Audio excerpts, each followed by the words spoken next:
then I become psychotic and I become aggressive, not physically aggressive, but... What were you doing? I was storming up and down the train station, yelling at people and abusing people and swearing. Out of control. Good evening, ladies and gentlemen, and welcome to this week's episode of the Butterfield Effect. But before we get stuck into this juicy one, we need to talk about this week's sponsor. And this week's sponsor of the episode is good old me. And my live stand-up tour is going all over the country. Tickets are selling fast, so go and check out the link below to see if we're coming to a city near you. Today's guest on the Butterfield Effect is Craig Hamilton, a sports broadcaster, an author, and a mental health advocate. Ladies and gentlemen, I implore you to check this episode out. It is a conversation that needs to be had, not just with people who are suffering, but for people who may suffer in the future. Go and check out the audio version of this if you'd like to listen to it in the car, because it's on iTunes. You can check it out. Make sure you leave it a review. If you leave it a good review, I might even come over and shake your hand and kiss the babies. I don't know. I probably won't do that. That'd be weird. I'm not a politician. But you can also check it out on Spotify as well. So whatever way you want to listen to this, make sure you do, because it's very important. So prior to starting this podcast, we were talking about working and listening to different people who are, they have life experience. And that's why I have people like you on this show, because I want to introduce to different people all around the world and through my channel and through all the different ways that I sort of broadcast information or shows or comedy or even YouTube videos. Giving life experience. And I think like the way that podcasts sort of work is you can have a million different people giving all these people around the world their experience, and it helps people not have to live it themselves or even help them with their own life. And that's why I wanted to have you on. And I mean, you were just talking about a podcast idea that you have down the track with a gentleman who also is in broadcasting. You're of course in radio broadcasting yourself, which puts the pressure on me in this in this show being I'm under pressure. I normally ask the questions. I'm under pressure, mate. I don't know what I'm doing. I'm not usually in this chair. I'm usually in that chair. It's good to have you. But I think what we should do is really address something that everyone seems to be talking about at the moment. And one of the ones I think wanted to do with this podcast was really get to the brass tacks early with guests, and then work our way through and figure out their lives and what they're doing and opinions on things. Sure. And one of the things that I want to talk about, and that's why I wore this shirt, this is from Livin, who's a charity, works with mental health, is talk about your journey with mental health. Because for me, who's someone who's had their own issues, all that type of stuff, as most people have, I'm a big believer in that everyone has had something or will have something in the future or is dealing with it currently. I wanted just to hear about I wanted to sit back and listen to what you had to say about all that entire topic when it comes to mental health. Yeah. Well, I think I'm typical of many Australians, and particularly most Australian men. I didn't think I'd ever be mentally ill. Simple as that. I thought I wasn't one of those people. I always thought I was well, mentally particularly, physically well. I looked after myself. I didn't abuse my body. I like to drink, probably in excess at times, but nothing out of the ordinary. And then at 37 years of age, I have a complete meltdown. I have a complete breakdown, which I don't see coming. And so that changes my life, and it did. That thought, the word mentally ill, like I don't think that, and maybe I'm off with this type of stuff, I think there's such a spectrum when it comes to the word mentally ill. Yeah. Because the same idea for someone who has panic attacks, they're mentally ill. And then someone on the other side of the spectrum who is hearing voices and they're violent or whatever. Yeah. They're mentally ill as well. There's that spectrum that covers everybody. And that sort of makes people who are in your position or anyone's position who seems to hear from the doctor or people around them that they're mentally ill or they've got anxiety, depression, OCD, all those things that are under that umbrella, it makes them almost hide from that reality. Yeah. There is a spectrum. You're right. It's one end of the scale to the other, which and can be underneath that umbrella of mentally ill. It can be garden variety depression, and I'm reluctant to use the garden variety description, but and you can be moderately depressed. You can be a bit flat. You can be down. You can be a bit anxious. You can have some form of anxiety, some form of a mild panic attack, which might manifest itself like a sweaty palm or a heart rate's up a little bit, you know. And so you're on the bottom end, if you like, of the spectrum of what we might call a mental health condition, right? At the far end, at the other end of that scale, you're talking psychosis, and you're talking about the psychotic illnesses, you're talking about schizophrenia, you're talking about bipolar disorder. So, and where you are experiencing hallucinations, you are experiencing delusional behaviour, non-logical behaviour, and then you come back a little further, a bit back this way, and you might be manic, have manic episodes, elevated mood. So you come a bit back towards the middle where your mood is up, right? So you're a bit more up than the next person might be. So you're a little bit more animated than the next person might be. You speak a bit faster than the next person might. You're not listening. You're only interested in hearing your own voice. And you think you know everything, right? Sounds like me, yeah. It sounds a lot like me all the time too. But we would call that manic or elevated mood. And then you come back to what we would call normal, which is in the middle, right? So you're not depressed, you're not manic, you're not psychotic, you're not suicidal, you're just good. Yeah. And so that's that spectrum you talk about. I guess most people's lives, it ebbs and flows. You know, there are periods of sadness, there are periods of adulation, all that type of stuff. You know, people can naturally, and they're often quick to go off the mark and say, I'm depressed. But I guess depression, and even with anxiety, a lot of people get anxious about really natural things. I get anxious before I go on stage, right? That's a natural thing to do. But when you're doing it, where I've experienced as well, sitting on the lounge, you're supposed to be relaxed, and being extremely anxious or mid-panic attack, that's not a natural thing. That's when the order of things are incorrect. I mean, I guess that's something that a lot of people, and this is the big question behind this podcast, particularly with having you here, is this whole idea with men's health. Why are men killing themselves at rates that we haven't seen before? Why are the mental health rates increasing every single year? It's an answer that I don't have a question to, but I thought maybe you would. I've got a few theories, and they are only theories. I'm not an expert. I'm not a psychiatrist, a psychologist. I'm not a counsellor. I'm a lived experience mental health consumer. I've been through the range from which I would call from, -5 through to +5, if that 0 is in the middle. I think there's a few things. The stigma is still huge. We're getting better, but the stigma around having a mental illness is still an issue today. We've never been able to talk about it. Going back through the centuries, we've never, ever been able to talk about it comfortably because of the judgment and the fear that you would be treated differently. And you can go right back to find examples of that. And some of the most successful people that have ever walked the planet had some form of mental illness. Winston Churchill had bipolar disorder. Abraham Lincoln experienced acute depression. And some in the entertainment field that you'd be well aware of, world famous, that did great things. Robin Williams experienced terrible mental health problems with bipolar, highs and lows, and tragically took his own life. Jim Carrey's another one. Sports people, Andrew Johns. I think he's the best player I've ever seen play rugby league. Joey has bipolar disorder, and he's talked about it. So why the stigma, right? Still there, the embarrassment factor. And it's harder for men because we're conditioned that way. From day dot, don't show them you're hurt, man up, be a bloke, be a bloke.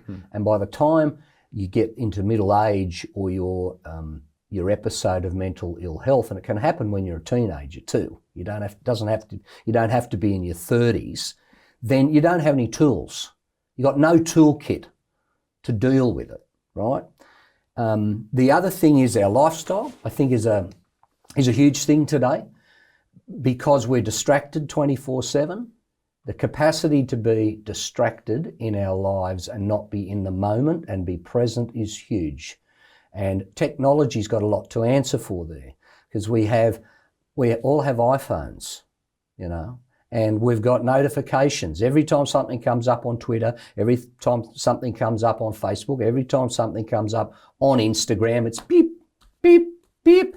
And there's a tendency there to go, oh, someone's posted or you know, someone's liked something that I've written. With as you said, with teenagers, this is a big one. People are desperately trying to get that small hit of dopamine that is associated with a like or a share or whatever you've put out there. Because everyone's, like, it's not just me or yourself who's a content creator.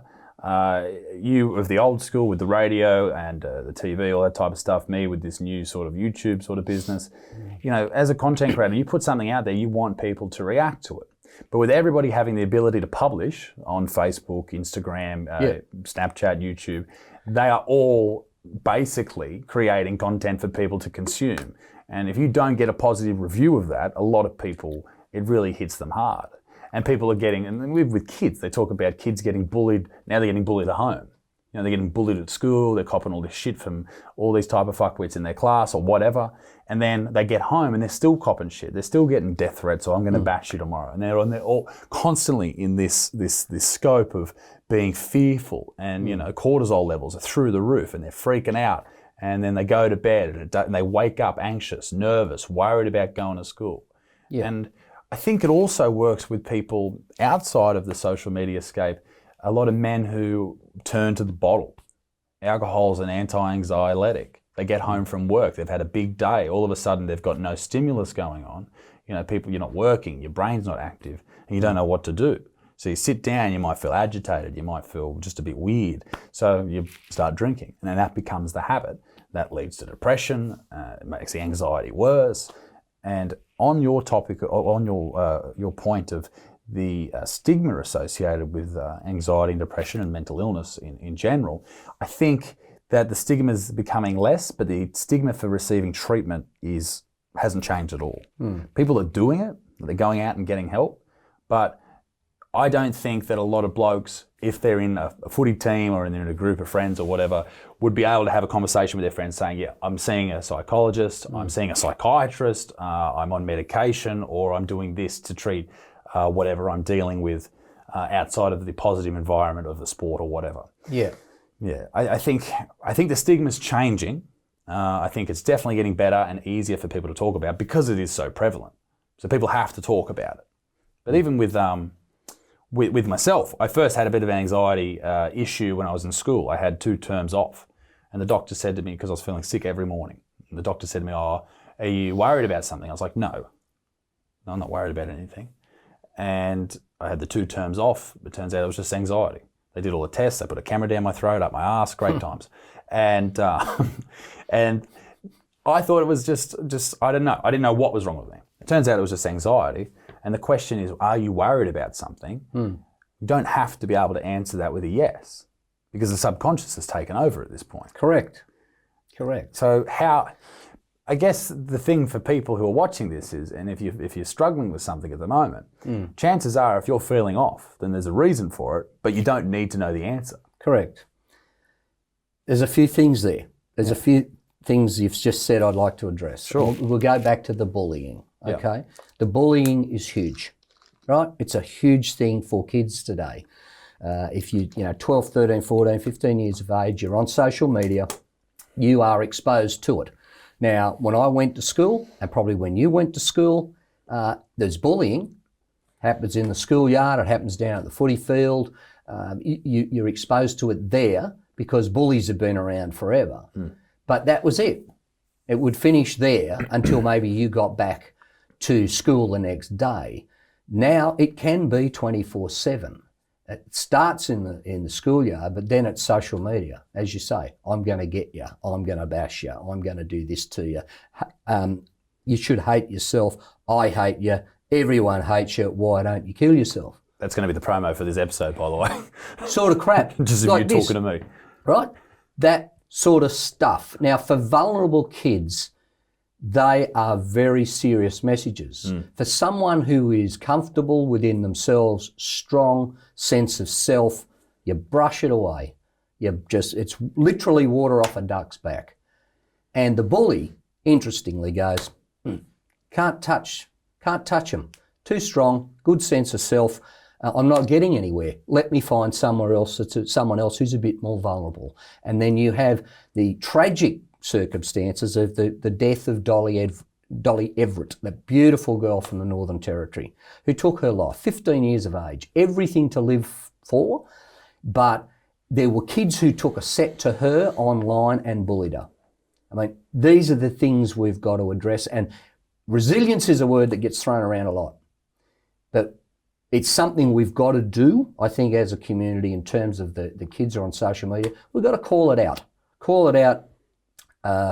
to try and make an impact here, to change these statistics. You talked about the stats. They're a disgrace.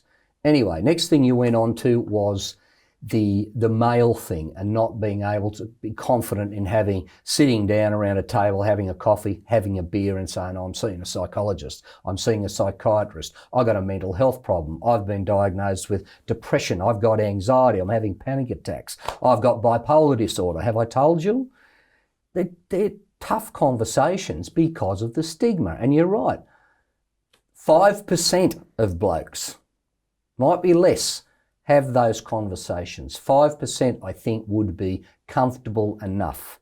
The other 95% don't want to go there. And I understand that because I was one of those 95%. I wouldn't have talked about what was happening with me if you'd paid me and paid me well. So that's the next step to get through. And we are making improvements.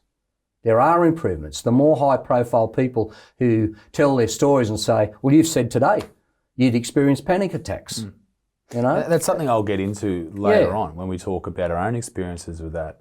But and that's why I did it. That's why I've talked about it in videos on my channel because it's important. And I knew it from my own perspective. It's important when you hear that someone successful or someone who's doing well or someone who's living something you see as a normal life is able to do it with a condition that you have been diagnosed with. You see that and you go, okay, it's going to be okay. It's doable. It's going to be hard, but we can do it. I wanted to just touch on the bullying thing. Like I did that at school. I was a bully. Yeah. I was bullied. You know, it was a back and forth sort of thing with different people. Like I'd cop shit and I'd put shit on other people. You know what I mean? I guess it was sort of a coping mechanism, or maybe I was just an arsehole. Yeah. And I don't think kids understand, and I don't know if they have the capacity to understand how much that affects people. Because you go home every day as someone who doesn't cop any shit and you're happy and you do your thing, you play PlayStation, whatever you want to do. You play Fortnite, you do all your things. But these kids who are copping shit all day, they are upset, they're crying, they're thinking about how they're worthless, they don't see a way out of this, they don't understand that one day school will end and they will walk out in the real world and realise that, oh, it's not that bad. But in saying that, there are people that get bullied in the workplace as well, so people cop that shit as well. And I don't think that these kids who are bullying people, I don't think they understand the full scope of it. I don't think they understand how ferocious they are acting towards these people and how they're affecting these kids. Yeah. And I don't know how you even talk to them about that. There are bullying programs and they laugh it off. You know, they're kids, they have to learn somehow, and often it takes someone taking their own life or drastically doing something for them to go, holy shit, you know, this is caused by me.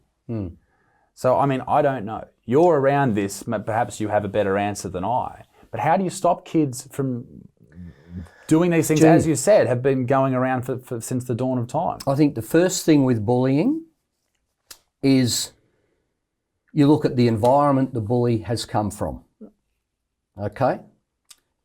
This behaviour, whether in whatever circumstance or whatever situation, right, it's played out in, the bullying is on the subconscious level.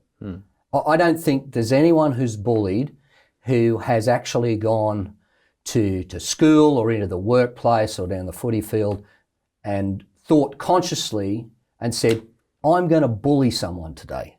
I'm actually going to go over there and start bullying them, or I'm going to bully them at school. It's a subconscious thing. So they're not thinking about it, but it's there. So these are powerful thoughts. Subconscious thoughts are really powerful. So the first thing I'd say, have a look at the environment the bullies come from. It might be the norm in their environment. So all they're doing is just coming out and repeating that behaviour. Possibly. Not necessarily. So how do we address it?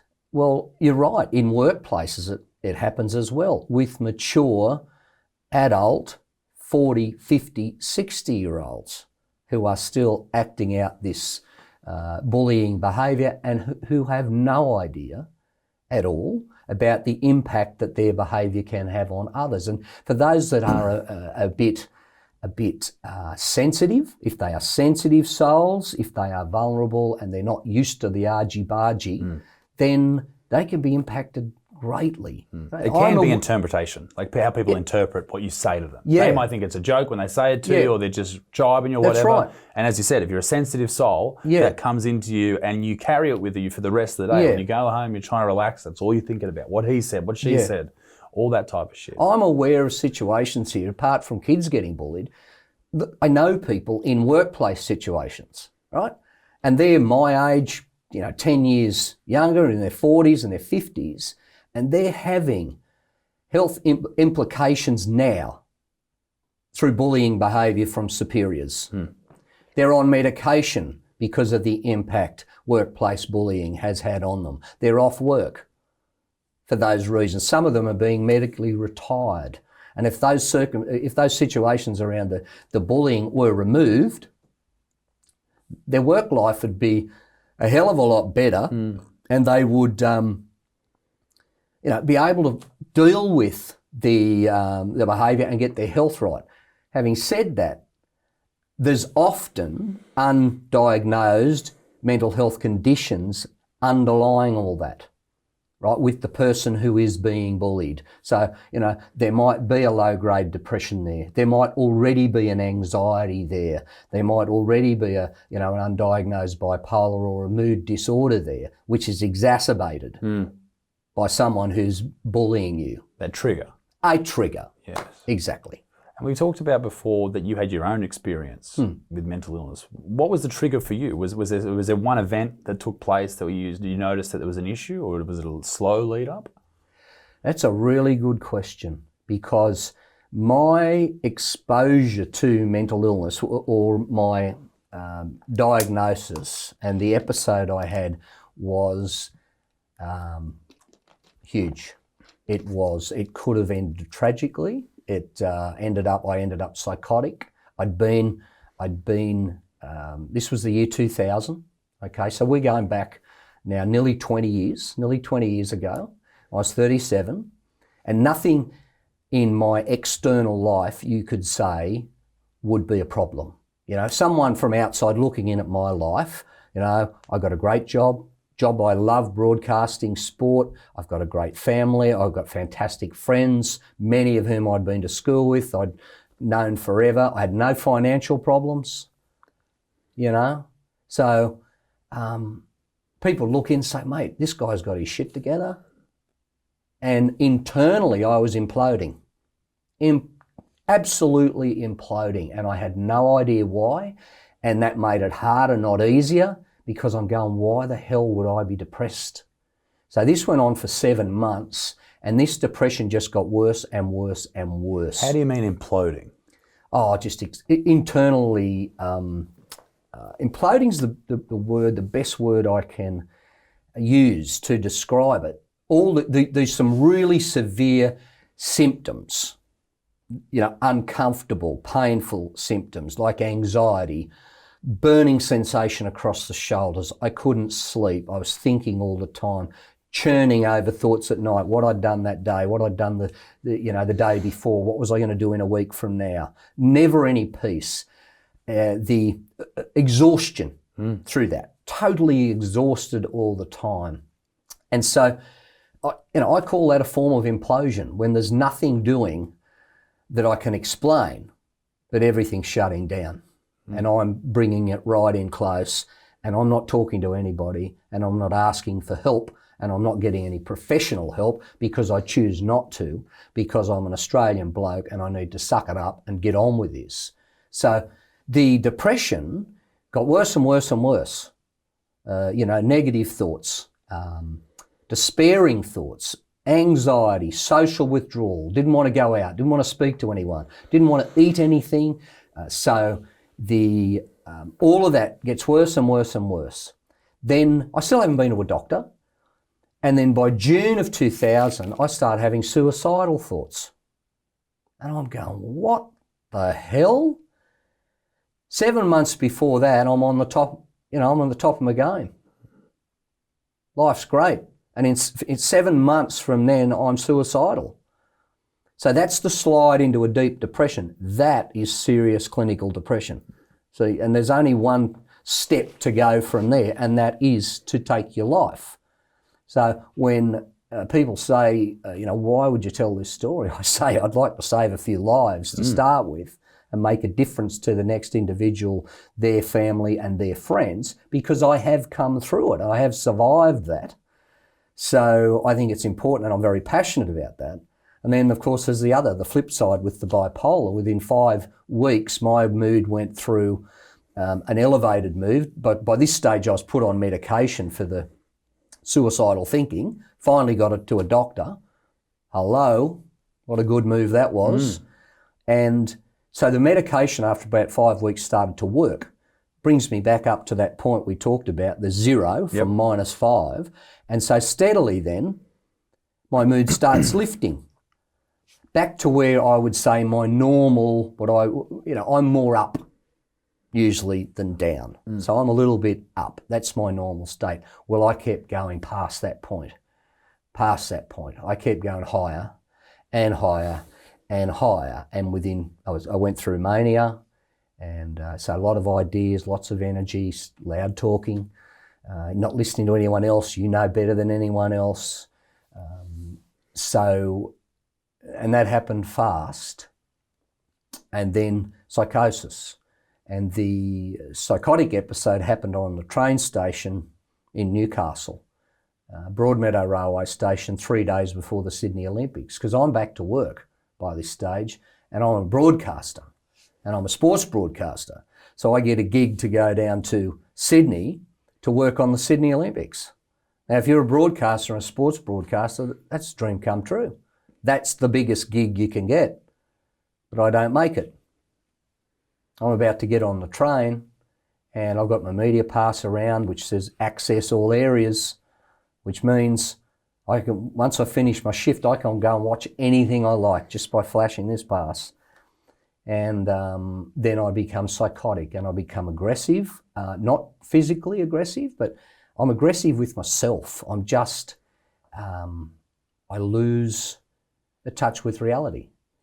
And you behave like that on a train station, you're going to create some attention, and I did. And by that stage, they couldn't handle the situation. They stopped the trains, and the police came and picked me up. I was psychotic. What was happening at the train station? At the time. What were you doing? I was storming up and down the train station, yelling at people and abusing people and swearing. Out of control. And I remember it all very well, which is interesting. That is interesting. You would think if you're in such a manic stage, or a psychotic stage, as you said, you would think that this part of your logical brain wouldn't be able to record such information. You would think that. But, I've written 2 books about my experiences with mental illness. And the first one starts, I'll give the book a plug. Absolutely. It's called Broken Open. And it starts, the first chapter starts on the railway station that day. And with the behaviour, the psychotic episode, and then we work back and say, well, how did we get to here? But, so I'm being abusive, haven't touched anyone, like I'm a lover, I'm not a fighter. So I'm just out of control. And you do that, you behave like that, then it's a police matter. And it still is today, and quite often that's appropriate, because particularly if you've got people who are they're armed and they've got weapons, and we've seen some tragic results, tragic circumstances there. And the police picked me up, had a bit of a scuffle, didn't want to go, I wanted to go to the Olympics, and then I was hospitalised. and I watched the Olympics in the psych hospital in Newcastle, 12 days. Wow. It's a hell of a story. It is. But I remember it. And that is the interesting thing, because I remember it well enough to start a chapter of a book and write about it and recall it. It was, I suppose, in some ways like an out-of-body experience. The whole idea of depersonalisation, I think, is that sort of that realm anyway. Yeah. And that's a really interesting one. I mean, to think that, and for people to listen to this and see you, as you said, on the top of your game, you're going to the Olympics, and this sliding scale, this sliding into a deep, dark world, into hell, really. Mate, there's a chapter in the book called Heaven and Hell. Yeah. And when you are down the bottom, then you are, when you're so clinically depressed that you have suicidal thoughts, it's the scariest place you can be. When you are psychotic, right? Now, with bipolar 1 disorder, it's a psychotic illness, so there are big highs and big lows. Yes. Now, from that point, when I was in the police wagon on my way to the psych hospital, which is still one of the great days of my life, it really is, because people say, "Oh, you must have been pissed off. You missed the Olympics." Well, for 3 months I was, biggest gig in town, but then it dawned on me that I was a very lucky boy that day to get a diagnosis, to be taken in safely. Yeah. And the guys who did police who did that job, I don't know who they were, but hi guys, they did a fantastic job. Got me safely into hospital. But that 15-minute ride in the paddy wagon in the midst of a psychotic episode, when you're going rapid cycling, right? Rapid cycling highs and lows. 1 minute you think you're going to heaven, and the next minute you think you're going to hell. And both of those states are real in your mind at the time. Scariest 15 minutes of my life. So whatever life throws at me from here on, you can deal with it. Deal with it. Absolutely handle it. These are. Life is beautiful, and life is a dawdle in comparison to dealing with that. And you are a very lucky person. You're a very sick person at one stage, and to get the help that you needed. And this is the thing, just because you're a sick person at one point, it doesn't mean that you are a leper. No. You come through these things. This is a very good point you raised there, because this is the thing I'm trying to get across. I've got a lot of things I'm trying to get across when I talk about mental illness and recovery. See, there's a lot of conversations that are had, and recovery's not even mentioned when it comes to mental illness. You're in that pigeonhole. You're in that box. Yep. You're bipolar. You're depressed. You're you're anxious. You've got panic disorders. You've got OCD. You've got any number of different labels. That's your label. Straight in the box. Yep. Very rarely do we hear the word recovery mentioned when it comes to any of those things. Recovery happens every day. People recover. They manage their lives. They don't have an onset of symptoms again. They get on with their lives, and that's great, and that's possible, and it happens far more than many people realise, and so people need to hear that story.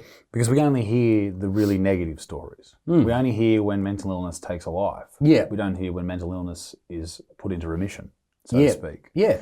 And as we said, with the police being involved, and having those people involved in a certain situation like you were in, you see so many people who haven't been lucky like you to be picked up and taken to the place they need to be. The homeless population. Absolutely. How many people do you see out homeless who are talking to themselves? They're in a whole different realm. Yeah. Because they're mentally ill. You see them everywhere. I was just in Darwin, and the mentally ill people up there that I saw was incredible. So many people who haven't got the help they need, and they don't have the infrastructure put in place to get that help in the foreseeable future, not just now. Like, I can't see that happening at any point up there. I remember a few years after I'd been discharged from hospital, and I was diagnosed with bipolar 1 disorder. I was stabilised with medication. It's medication I still take today. My health today is as good as it's ever been. I feel better today at 56 than I did when I was 36. I look after myself. My life's changed a lot in the choices I make. 2 years after I was hospitalised, I was working in Sydney reasonably regularly on weekends, broadcasting rugby league. And you'd go for a walk down George Street, and I used to go down to the Rocks. That would be my walk, and I'd go down to the Rocks and I'd have breakfast and coffee down there. And I would see a lot of homeless people. And I would see a lot of people who were, they were lying on cardboard boxes, and if they were lucky, they'd have a sleeping bag, and some would have a blanket or a pillow, and they might have a tin in front of them. I am homeless, if you can spare a few coins. And, you know, as you say, some would be sitting there and they'd be talking to themselves, clearly mentally ill. And I had an epiphany, if you like, on one of those Saturdays. And I thought, there's Craig Hamilton right there. If he doesn't have a family, if he doesn't have a job, if he can't afford medication, and if he has no friends, there's me. And that's the truth. That's what happens. That cycle, once you get to experience the sort of episode that I had, and it was serious stuff. Serious stuff. It's like now, when I talk about it, it's like it happened to someone else. Yeah. Right? Because and I can speak very openly and comfortably about it because I've got past all that bullshit of shame and stigma. But if you get to that, if you don't have that safety net underneath you, which the people who can pick you up, that can get Humpty Dumpty and put him back together again, then the family's gone, the job's gone. How are you going to hold down a job when you come out of a psych ward diagnosed with a psychotic illness? So you haven't got a job. Highly unlikely you're going to get another one. So then you have to have medication, and medication's not cheap, right? You also can't afford a psychologist, let alone a psychiatrist. So what happens? You end up there. And our public health system, particularly in the mental health area, is a disgrace. Absolutely. It's a debacle. It's a cot case. The system is a cot case. When you have people who are presenting at hospitals, at public hospitals, with mental health problems, and they're saying, give me a bed. I've got a mental health problem. They're saying, oh, look, we don't have any beds. We don't have any room for you. They're out. They've tried. They've made the effort. They know they've got a fair idea in many cases that they're not well. But you know, how many knockbacks are you going to take before you give up trying to get help? How many knockbacks are you going to take before you? And then is suicide the easy option than dealing with this shit. It's a hard option. Hard option, no doubt. Hard option. But rather than dealing with the people that keep knocking you back and telling you you're not healthy, or there's nothing wrong with you, or any of that type of shit. And in your own mind, and I'm someone who's also gone through these thoughts that are terrifying. And you think to yourself, I'm going crazy. Yeah. This is mad. This isn't me. And logical me is like, no, this is terrible.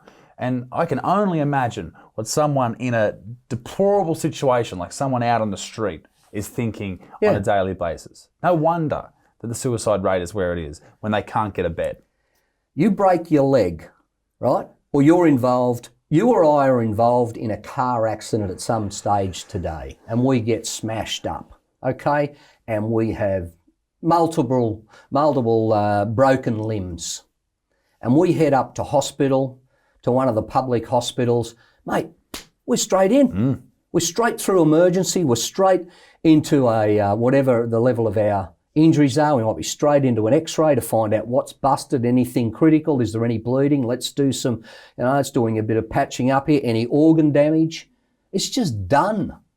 It's accepted as the norm. Yet you've got someone, and that's, you or I might be critically ill,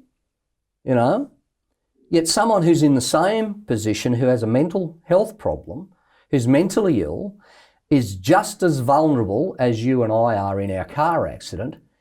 That's life-threatening as well. Are they getting the same treatment? No, they're not. It's not a level playing field, and that's got to change. And I think that those at the top of the tree don't get it. And I'll put an exception in there. Greg Hunt, who is the federal health minister, he gets it. You know why he gets it? Because he grew up in a family with a family member who was mentally ill, and I think it was his mum. So he's made that his mission, if you like. He's going to drive change. He gets it because he's seen it.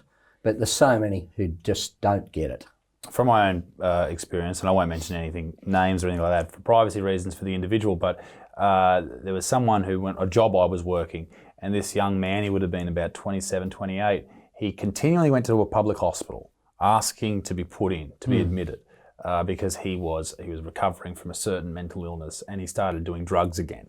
Yeah. And he was becoming increasingly aggressive, he was becoming increasingly depressed. And at one point, after about 4 or 5 weeks of constantly being knocked back, sent home, going up in ambulances, that was the point he got to. It was like calling the ambulance because he's like, I will get in if I go up in an ambulance. The ambulance knocks him back. He gets to the point where I turn up at his house one day and he is yelling, throwing things, trying to fight his mum, all these crazy things, punching glass, having a drug-induced psychotic event. And that was the only reason that he got admitted. Yeah. Because he was threatening other people's lives. Yeah. Like that's something that could have been intervened if public hospitals had the infrastructure in place many weeks earlier. Yeah. And we wouldn't have got to that point where somebody could have been injured, killed, or scarred for life. Yeah. And it's just a terrifying thing to think, even back to the point about the homeless people, that could have been you. I felt when I was increasingly at my peak, and my anxiety was increasing, and I was at my peak of my issue, that I was going to be that person homeless. Because as you said, if I didn't have a family, if I didn't have friends, if I didn't have people who were supporting me, if I didn't go and support myself with my doctor and my psychologist, then I very much could have been one of those people that either ended up dead or fought that hard battle of your own mind on a daily basis. And my anxiety, just so I can clear up for anyone who hadn't heard about it, I think I've spoken to you about it before, but to clear it up, where it came from was my condition with epilepsy. So I have an epileptic problem. It's just called epilepsy because it's a weird thing. My neurologist was like, I don't know what you've got, but it's sort of like this, so that'll do. So what happens is I lose control of my eyes, I go blind in this eye, and my head turns like that. I can't pull it back, I can't do anything. It's a very weird situation. It's happened to me for a long time. It used to happen when I was playing footy. I'd take a hit up, and because of the big collision and basically it happens when my eyes can't focus, and it's a whole weird fucking thing. But it used to happen in the footy field, very embarrassing. And one day after about 3 or 4 years of having it, it happened to me while I was running water for the footy team, and I don't collapse. I stay conscious, but I sort of sat down on the ground because it's a weird experience, and it was very, very embarrassing. And then post that, I started having all these really weird tension through the neck, and I thought I had something wrong with my neck. I had an MRI, there was nothing wrong with my neck, and at that moment, my doctor, who's the night's doctor, Peter McGeek, he said, you've got anxiety. And I didn't believe him. I was like, I have nothing to be anxious about. But it's funny you mentioned earlier on in this podcast about the burning sensation across your back. Yeah. You're the first person that I've ever heard talk exactly about what I felt like for almost a year. Done on a daily basis, this burning, weird sensation that you're always constantly trying to like stretch out. And over time, I've learned the only way it disappears is when you stop thinking about it and stop, worrying about it. I used the cold shower. That was the only way for about 3 months that I could manage it in the middle of the night when it would wake me up. Right.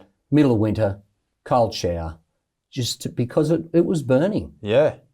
It feels almost weird. It's a weird thing. But really debilitating. And that's one of the things. The physical symptoms of anxiety is something that a lot of people don't understand. No.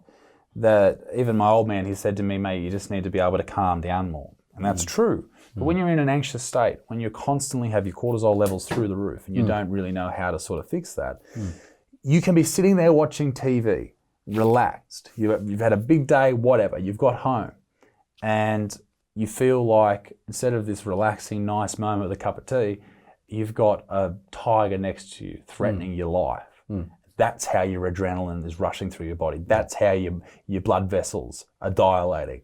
You're sweating, you're freaking out, you're having hot flushes. I thought I was going through menopause. That's how fucking crazy I was. All in the meanwhile, I'm going through this enormous growth in my career. I'm going on tour. It was the best time of my life, and at the exact same time, professionally, at the exact same time, and personally, beautiful relationship, the whole thing. Yeah. But when it came to my own mental health, I've never been more. I've never been sadder. I wasn't depressed. I was just in this horrible place, and it's only through seeking treatment, improving my own life when it comes to. It's a weird one for me because I work at home, so I would get up. I would not want to be at home, and I'd sort of do a bit of work here and there. Now that I put structure in place, I've got a couple of dogs that depend on me. You know, I get up. Dogs are very good for mental health. Absolutely, because they love you. They do, unconditionally. Unconditionally, and they will always look to you. They'll always be happy to see you. You know, unless you got a real shit of a dog. You know, put that out the back. That'll be right. I got a greyhound. And honestly, if people are watching this and you want a dog, the greyhounds are the best dog to get. Rosie is mate. I don't know if you've ever had much experience with greyhounds, but they are. We know people. I know people who race them, but they treat them so well. They treat them like they sleep inside. Beautiful. They are home pets. And that is the thing with the greyhound racing industry. I don't like the people that treat them obviously terribly, the ones that take them out the back and hit them with a rock and kill them. But there are good people in that. Absolutely. And that's important for people to know. Yeah. The thing with greyhounds is people think, you got to take them out, you got to walk them. Mate, my dog Rosie, right? She sleeps all night. We take her for a 10-minute walk. She sleeps all day, take her for a 10-minute walk at 6 o'clock, and she sleeps all night. That's all she does. She's the laziest thing I've ever met, but the most loving and caring animal. And as you said, that's all sometimes someone needs in their life to lift them past that point of sadness. So true. But with myself, as I said, I seek treatment, and it was a weird thing to do. It was a hard thing to do. And even though no one knew about it, other than my immediate family, it still felt like I was living this weird sort of existence where something was wrong with me, I was damaged goods. And to sort of have that conversation with your own mind, and now to look back on it, I know that was the best decision I could have made.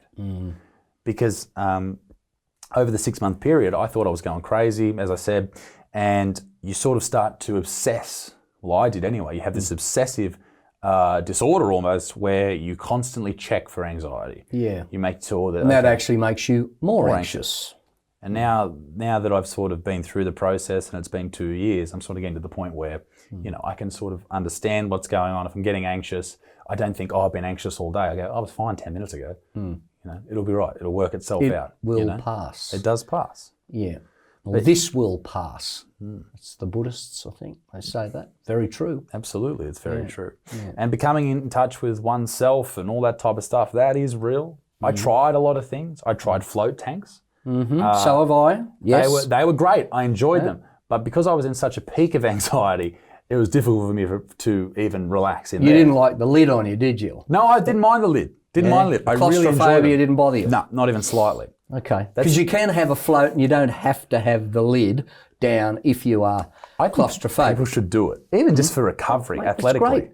For those who don't know what a float tank is, the water's about that deep and it's so full of salt you can't sink. You just about 1,000. And they put a little bit of quiet music on, chills you. It's great. A couple of 100 kilos of Epsom salts, so it's full of magnesium, relaxes everything. There's music going on, and you're deep in it, and to the point where you feel like you lose, the concept of reality. You feel like, I don't know if you had the same experience. I felt at moments like I was standing up. I felt at moments like I was floating away. Right. I had visual hallucinations. So I saw stars and I saw faces. Yeah. No, I didn't see any faces. I saw stars and I was never upright. I was always aware that I was flat on my back. But I like the fact that you float and then your little toe will it'll hit the side, but just And an hour, the first few times I did it, an hour goes like that. It's like, I've been in here 10 minutes, and then you get out and you have a look at your watch, and well, actually you've been in here an hour. And it's great for the, not the immune system. What's the other system? Isaac, help me. Adrenal system, which just chills you down. Yeah. Yeah. And I go out to Newcastle Float Centre, and Jason out there looks after me. I haven't been out there in a long time. I know him. Yep. I stopped going because I started going in there and then being really conscious of the time I was in there, and the hour, instead of going like that, felt like going for 4 hours. I hated it. Well, you got to stop taking your iPhone into the float tank. I know. I was too highly strung at that moment. But I think you got to go in there with a relaxed attitude as well. If you're worried about work, if you're worried about you need to do this, this, and this, you need to be in the right mindset. You got to treat yourself well for an hour. You got to be. This is Isaac's time. Yeah. This is Craig's time, and everything else, is put to one side. This one of the great lessons, and I've learnt so many great lessons through this whole experience. I've said actually to people about what happened in 2000 was the worst thing that's ever happened to me in my life. But it's also the best thing that's ever happened to me in my life. Now that sounds like a total contradiction, but to me, I don't see it that way. The pain of going through this acute mental illness was the worst thing I'd ever experienced. But so not only did people have to help me rebuild myself, I had to help. I had to buy in. I had to have skin in the game here. So I had to take responsibility for choices to make sure I took medication all the time, which, I wasn't always 100% effective with, and being compliant with. You've got to be. That's it. That's the rule. You must be to keep yourself well with any of these type of illnesses, and eat better, get back to some exercise, barely touch alcohol anymore. I don't do drugs. I've never done drugs. I understand why people drink and take drugs when they have mental health problems. Yeah. They're trying to self-medicate. If they're high, they want to ride the high. If they're low, they don't want to feel like rubbish, so they'll take something to get them back to here, or they'll throw down any number of beers. The end of the day, it's counterproductive because, as you said earlier on, it's alcohol's a depressant. It's going to throw you back down the hole in the next day or so, and same with anything that makes you high. Take a drug, it'll drop you back. And so I don't go there. I'm not preaching to anybody about what they should do, but these are choices for me, and they keep me well. And for a lot of people, and this goes for maybe 90% of cases, maybe 80%, diet can help you. Yes. Cutting the shit out. Sugar. Refined carbohydrates. Fuck it off. Yeah. Diet, exercise. What I did, one of the best things I ever did, was I started training in an MMA gym. Jiu-jitsu, kickboxing. Well, I do boxing. Yeah. Fantastic training. Amazing. It exhausts you. It gets you to the point where you're actually working on something, you're trying to get better at a skill, and you're trying to do something that is very physical. And for a man, it's also something that, it's that testosterone thing. You want to hit things. Yeah. It's great. You can hit a punching bag. Yeah. You can hit pads when there's someone holding them. No one gets hurt. You get your fitness levels up. You develop your skill, and all of those things you just mentioned. It ticks every box, and I rate it highly. And there's other things. There's sleep. There's making sure you're not on your phone until the end of the night, which I do all the time, and I shouldn't, but I should sleep better. There's a whole range of different things. Making sure there's love in your life. There's a dog. There's all that type of stuff, and you're working towards something. You're not just working a dead end job. Yeah. You're trying to better yourself, but sometimes. And for me, it was the case. Then I tried to get all my ducks in a row with that, and it was. And sometimes medication is that point where you need to have, that is the point where you need intervention. Yep. And I think a lot of people, there is still a stigma, as we spoke about earlier, with not only getting help, but there's a huge stigma with taking something. Yeah. Doctors are easy to prescribe it. Yeah. They will happily do it, which is not a good thing. It's a good thing, but it's not always a good thing as a first course. It might be the easy thing is to look. I've got to waiting room full of people. This is going to take me, 25 minutes. I'm going to be later and later. And I'm talking generally here, and this might be a very minimal number of practitioners we're talking about. The easy thing, as you say, is to look, here's your script and go. And that, for some people, medication is the answer. And sometimes these things are a little bit more layered than that. Sometimes it's a combination. Yeah. Sometimes medication will just be the thing that works for whatever reason. Yeah. And maybe you've tried everything. Maybe you are training hard. Because there's a lot of footballers that have these depression and anxiety issues. Mate, and very few of them come out about it, but there are a lot of them. I tell you, I've had a lot of conversations with a lot of NRL players who, no names, of course, but they've got in touch and they said, look, I'm going through what you've been through.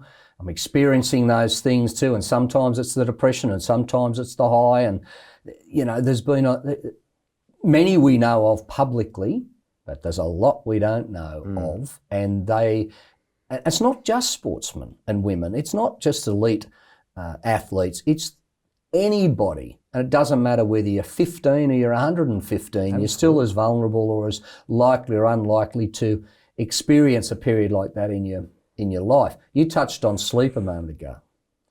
Now, sleep for me on priorities was never particularly high. I slept when I slept, but I didn't see it as being critical to my own well-being until I slept poorly.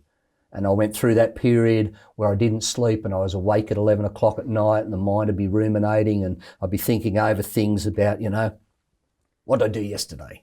Oh, I could have done that better. Classic perfectionist behaviour too, I might add. Can't fix it. It's gone. Yesterday's gone. What am I doing tomorrow? Well, I can't fix that either because tomorrow hasn't arrived yet. It didn't stop me thinking about it. And that's why I put sleep almost right at the top of the list in terms of my mental well-being now. I need to sleep properly.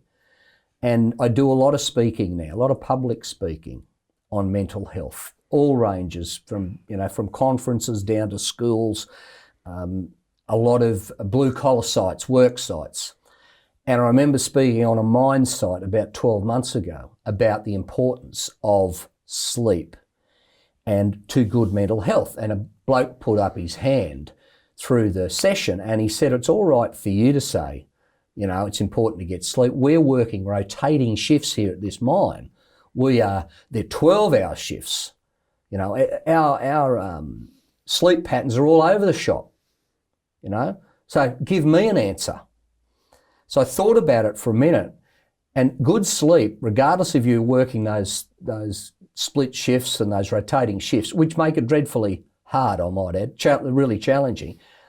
The other things you've got to look at is winding down. You've got to wind down if you're having problems sleeping. The first thing you do is get off that phone that you're on, right? So if you're having problems sleeping, you don't want to be on that thing at 10 o'clock at night or 11 o'clock at night. But the process starts much earlier in the day, right? After midday, no caffeine. None. No coffees, no green teas, no Coca-Colas, nothing that's got caffeine in it that's going to wind you up and stimulate your system. So if you're going to have something hot, and I'd even go as far as black tea, anything that's got a bit of caffeine in it, have a herbal tea. It might sound like it's a bit wussy, but you're going to be thanking it at about 10 o'clock that night. So you're just all the time towards, as you getting to the time you're finishing work, you're going home. And if you're sleeping really poorly and feeling agitated, panicked, with anxiety, get in a bath. Have a bath. Epsom salts in it. Put some rosemary oil or some other, essential oil in there. Read a book that you enjoy. And just soak there, Soak there. Once again, you're winding it down. Don't eat after 8 o'clock. Have something to eat before. So your digestive system isn't working hard when you're trying to go to sleep. And the other thing is, I love AC/DC. I love the Rolling Stones. I love Midnight Oil with a passion. I don't have him blaring through the headphones at 9:30 at night if I want to be asleep by 10:30. It's not going to happen because you go to a rock concert, you go to something that's going to wind you up. You can't sleep when you get home.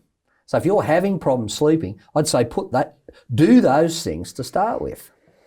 So he said, well, I'll try those things. I think the bit that pissed him off most was the AC/DC. He said, I've got to have my AC/DC. Who's listening to AC/DC before they go to bed?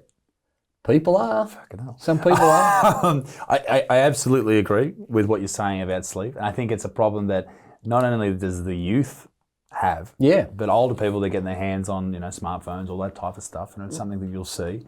And, you hear people talk about the circadian rhythms, all these type of things that you need to be in touch with.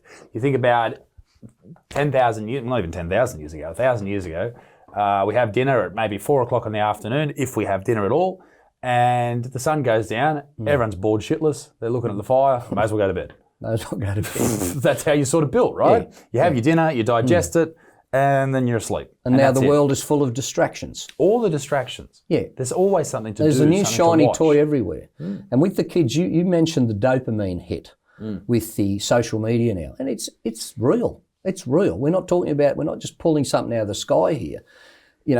And look, I'm not here to, bag social media at all. I use it. I use all those platforms, but I'm very conscious about when and for how long, right? But those notifications you talked about, every time you get a notification or a like, there's a little dopamine hit, it's a chemical reaction going on there. But it all ties in with the kids who are in their vulnerable years through 13, 14, 15, 16. They're vulnerable years anyway without all this stuff going on. They're puberty, right? Fitting in, peer group pressure, all of these things. Throw in the bullying online, and they're constantly looking at their phones because, or many are, I've put something up, has anyone liked that? And they keep checking. They're not hearing any pings. No one's liking it. I don't feel good about myself because no one's liking my stuff. And then someone else will put something up, and in their world, everyone likes it. It's going off. Bing, bing, bing, bing, bing. 120 likes within 10 minutes. What happens? I feel good about myself. So in two different situations, social media, one I feel good about myself, the other one I don't. Mental health suffers as a result if this goes on too long. And if it's going on at 8, 9, 10, 11 o'clock at night, how are you going to get a good night's sleep? You're not going to get a good night's sleep. You need those hours of REM sleep. That's where the body sort of repairs itself on a psychological level. Yeah. Which is what obviously I don't know that, but what I've heard. I think there's so many different ways people can be, their mental health condition, which is underlying. And as I said at the start, I think everyone's going to experience it at one point. Severe levels, not so severe levels, whatever. You're going to experience it. And it might be exacerbated by bullying. It might be exacerbated by a breakup. Maybe it's a breakdown in the workplace. Maybe it's you put on weight. Who knows? All these type of things. I think the lesson that was important for us to talk about today, and just to wrap it all up, is that help is there. Yep. Maybe absolutely, it's there. It's there. It's doable. People have done it. You have done it. I'm on the journey that I'm on right now to completing that and almost like recovering from a severe cancer or something like that, where you think all is lost, you're coming back from it, and it's doable. And for everyone out there, you can do it. Here's 2 examples of getting on with your life. It's not easy, and you said that earlier, it's not easy. It's tough. It's a challenge. I was blessed with all the support around me, and that's why I do what I do. I can tell the story. I don't care anymore what people think about my story, if they think less of me as an individual because he's got mental illness. He's had all these really weird, crazy experiences, and so, I'm not on the invite list anymore. Couldn't care less. Could not care less. I learned a number of years ago that what someone else thinks about me is none of my business anyway. They'll think what they like. Whether it's good, bad, indifferent. I've got no control over it, so I don't lose any sleep. The opinions that matter to me are my close circle. But if I can make a difference, and I think you're doing a great job. And, you're going into a different realm all the time with the work you do you're not just doing your stand-up, which is very good. I like what you do, but you're doing, you've shown you've got a real bag of tricks, if you like. And this is, you're on the money. Thank you very much. And thank you for coming on. No, my pleasure. One of the best episodes we've ever done. We've only done a couple, but one of the best. Yeah, certainly you've done 2 and I'm in the top 2. What can we plug for you? You mentioned your book before. Is it still on sale? Well, I've got 2. 2. I've got 2 books. The first one was published in 2004. Yep.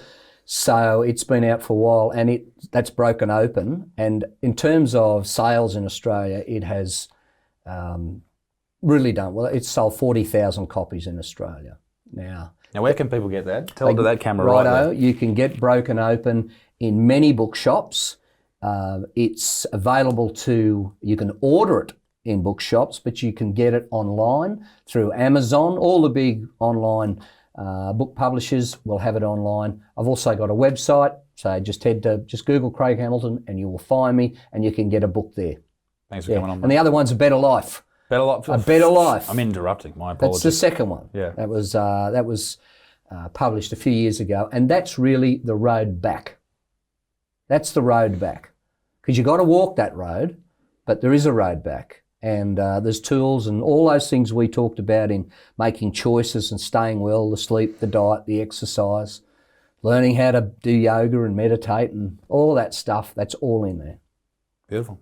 Thank you, sir. Pleasure. Appreciate it. Thank you, Craig mate. Hamilton, ladies and gentlemen, an absolute pleasure. And I'll tell you what, you got to get involved in this podcast. You got to check it out on iTunes. Go and leave a review. If you haven't done that already, are you absolutely kidding yourself? I tell you what, get that done absolutely immediately. I am on tour at the moment as well. I'm going all over the country, all over the world. In fact, it's the best show there's ever been, in my humble opinion. So come out and make sure you get in. Just get involved. It's going to be great. And subscribe if you haven't done that already. If you are watching this on the old YouTubes. If not, if you're listening to this, do you subscribe on iTunes, Connor? I think so, yeah. Yeah, you subscribe on iTunes. Press that button as well. Be a good motherfucker. Peace in the Middle East. I'll see you later. Bye.